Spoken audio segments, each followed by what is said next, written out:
Welcome back, everyone. We're diving into some really fascinating stuff today. We're going to be looking at Surah At-Tin, a short but powerful chapter from the Quran. Yeah. And right away, it kind of grabs you, with these oaths.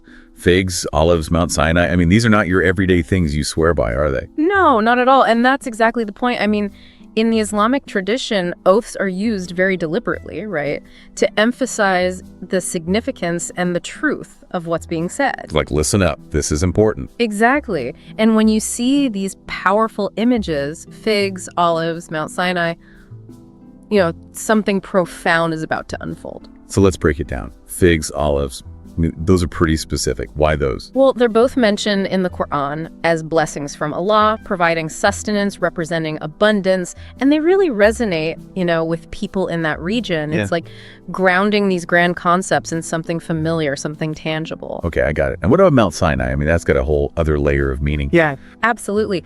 Mount Sinai is revered as the place where Prophet Moses received the Ten Commandments. It's a place of revelation, of divine guidance.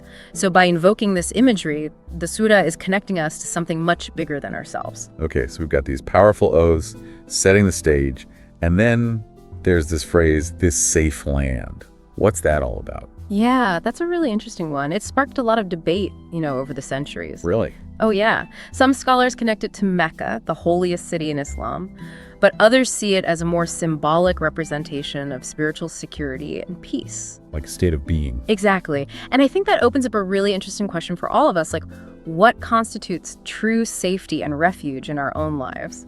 Where do we find that sense of peace? Something to think about.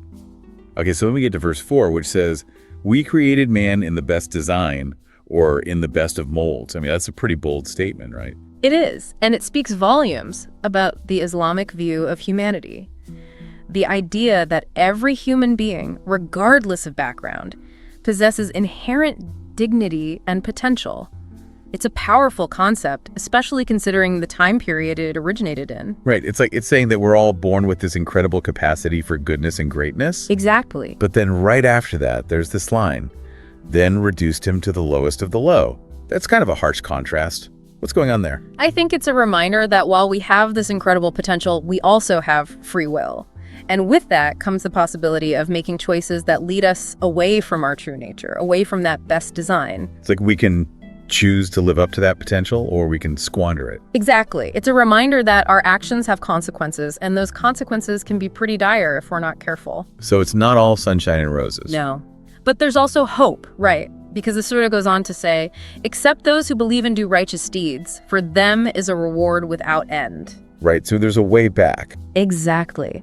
It emphasizes that no matter how far we stray, there's always a path back to that best design through faith and righteous action, and that those who choose this path will be rewarded. So it's like this constant tension between our higher and lower selves, and the choices we make determine which one ultimately prevails. I think that's a really beautiful way to put it. Now, verses 7 and 8, they're pretty intense. So why do you still reject the religion? Is Allah not the wisest of the wise?